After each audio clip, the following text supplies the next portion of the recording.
Sumainyo ang Panginoon. Ang mabuting balita ng Panginoon ayon kay San Mateo.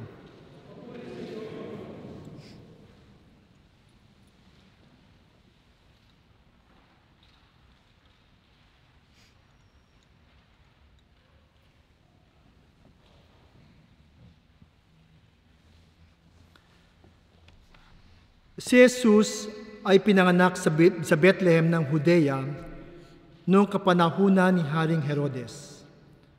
Dumating naman sa Jerusalem ang ilang pantas mula sa silangan at nagtanong-tanong doon, nasaan ang ipinanganak na hari ng mga Hudyo? Nakita namin sa silangan ang kanyang tala at naparito kami upang sambahin siya. Nang mabalita nito ni Haring Herodes, siya'y naligalig, gayon din ang buong Jerusalem. Kaya tinipon niya ang lahat ng punong saserdote at mga eskriba sa Israel at itinanong sa kanila kung saan ipinanganak ang Mesiyas. Sa Bethlehem po ng Judea, tugon nila. Ganito ang sinulat ng propeta. At ikaw, Bethlehem, sa lupain ng Huda, ay hindi nga huli sa mga pangunahing bayan ng Huda, sapagkat sa iyo lilitaw ang isang pinuno ng namamahala sa aking bayang Israel. Nang mabati dito, lihim na ipinatawag ni Herodes ang mga pantas at itinanong kung kailan lumitaw ang tala. At pinalakad niya sila patungong Bethlehem matapos pagbilinan ng ganito. Humayo kayo at inyong hanaping mabuti ang sanggol. Kapag inyong natagpuan, ibalita agad ninyo sa akin upang ako may makasamba sa kanya. At tumakad na nga ang mga pantas. Muli silang pinangunahan ng talang nakita nila sa silangan hanggang sa sumapit ito sa tapat na kinaroonan ng bata. Gayon na lamang ang galak ng mga pantas na makita ang tala. Pagpasok sa bahay, nakita nila ang bata sa piling ng kanyang inang si Maria. Lumapit sila at nagpatira pa at sinamba ang bata. Binuksan nila ang kanilang mga sisidlan at inihandog sa kanya ang dala nitong ginto, kamanyang at mira. Nang sila'y pabalik na, sinabi sa kanila ng Diyos sa pamamagitan ng panaginip na huwag na silang babalik kay Herodes. Kaya nag-iba na sila ng daan pauwi. Mga kapatid, ang mabuting balita ng Panginoon.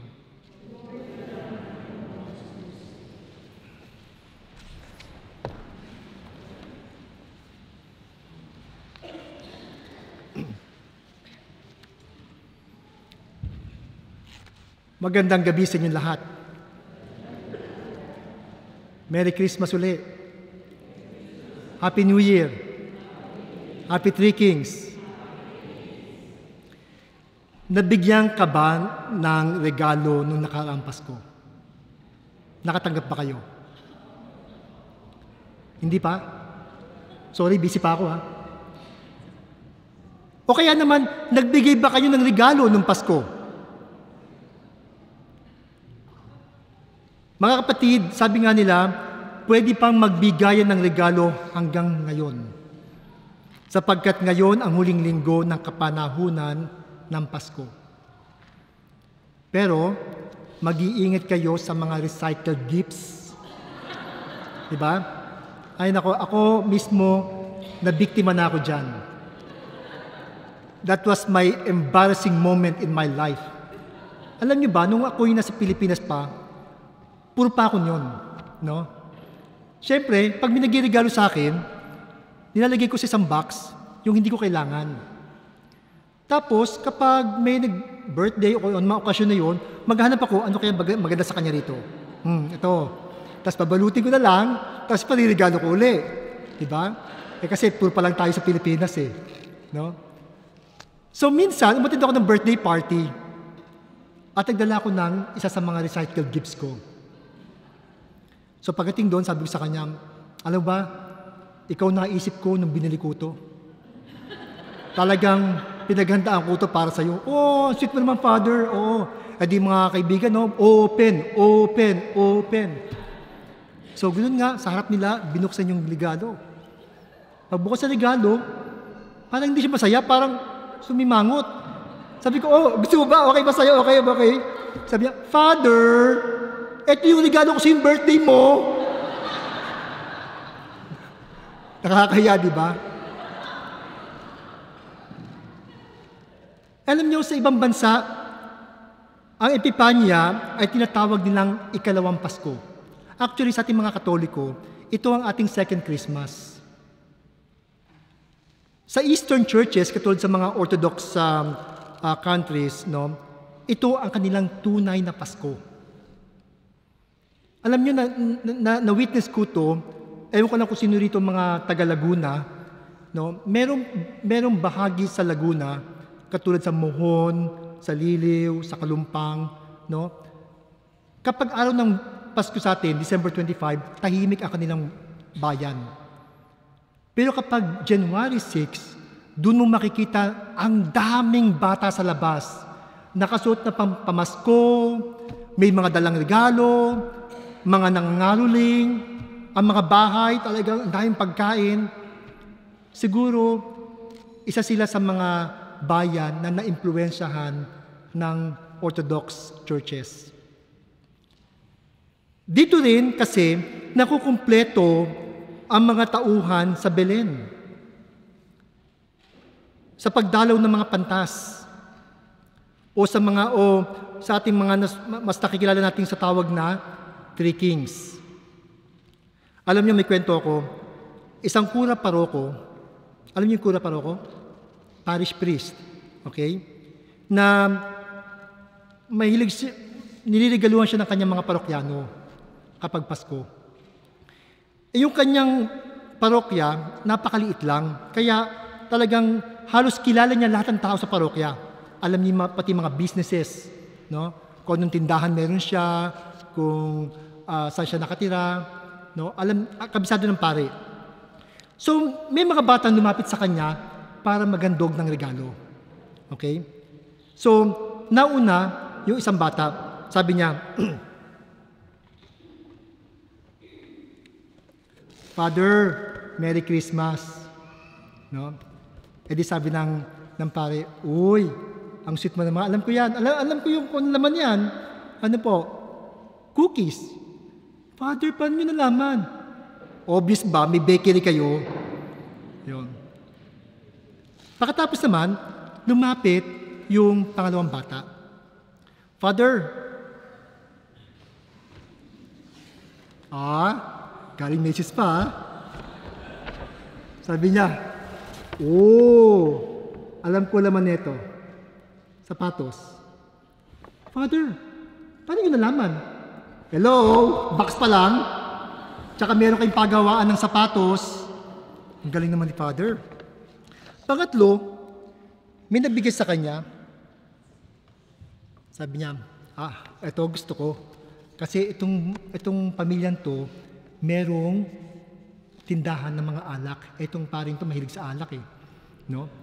So sabi niya, wow, alam ko yan. Yan ang gusto ko regalo.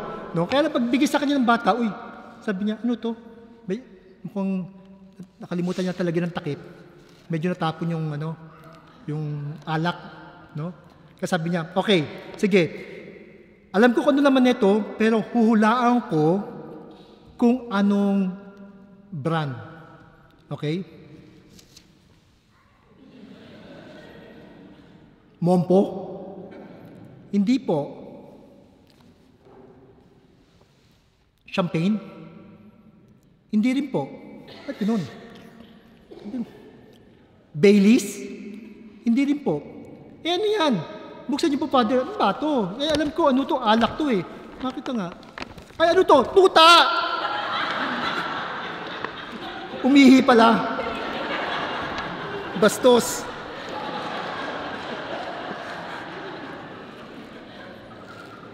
Sarap niyon. Kaya nga, kayo, mag-ingat sa susunod ng pagtanggap ng regalo. Ngunit, kung titignan natin, ito ay kakaiba sa pagbibigayan ng regalo pag Pasko. Nagbibigayan tayo ng regalo. Ang karaniwang paraan ay tayo ay nagregalo sa mga may birthday. Di ba?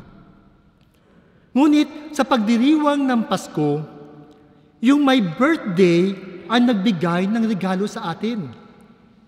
Tayo ang tumanggap. Si Jesus, ang anak ng Diyos, nagkatawang tao, ibinigay niya kanyang anak. At yun ang binigay sa ating regalo. Alam niyo, may bata na talagang masyado siyang obsessed sa baby Jesus. Kasi sinabi sa kanya ng magulang niya, alam mo, anak, pag meron kang gustong hilingin mo kay baby Jesus. Okay, wag kay Santa Claus. Kasi si Santa Claus, hindi totoo yan. Si baby Jesus ang talagang pinaghahanda natin pag Pasko. So ito si Junior, minsan, gumawa siya ng sulat. Sabi niya, Dear Jesus, please bigyan mo ko ng bisikleta, sana bago mag-birthday ka. At nilagay niya yun sa ilalim ng Belen. Doon sa, anong tawag doon? Sa manger. Anong tawag doon? Sa may sabsaban. O, Belen nga. Tapos, malapit na Pasko, wala siya natatanggap na bisikleta. So, gumawa siya uli ng panibagong sulat. No? Sabi niya, Dear Jesus, pangalawang sulat na to, sana pakinggan mo ko, bigyan mo ko ng bisikleta bago dumating ang Pasko. Nilagay niya uli doon, at malapit na Pasko, wala pa rin siya natatanggap na bisikleta at kinakabahan na siya. 24th na ng December, wala pa rin siyang bisikleta. Kaya pumunta siya sa simbahan, hinanap niya yung Belen. Tinitigin niya yung Belen, at habang walang nakatingin sa paligid niya, kinuha niya yung imahen ni Mama Mary. At binulsa niya. Sabay lumabas sa simbahan, umuwi sa bahay, at gumawa ng panibagong sulat. Jesus, sabi niya, kung gusto mo pa makita nanay mo, bigyan mo ko ng bisikleta sa Pasko. Hinosted yung nanay.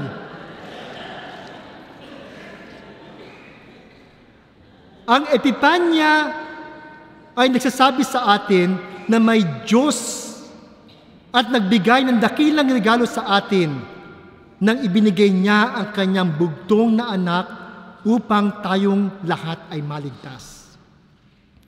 Walang pinipili ang Diyos. Lahat ay nais niyang maligtas. Wala tayong ibang masisisi kundi ang ating sarili kung tinatanggihan natin ang dakilang regalo mula kay Kristo. Kaya nga, ang kahulugan ng Epipanya ay pagpapakita. Dito, ipinapakita ng Diyos ang kanyang bugtong na anak bilang tunay na Diyos.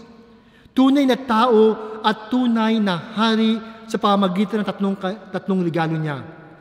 Ang kamanyang, mira, at ang ginto.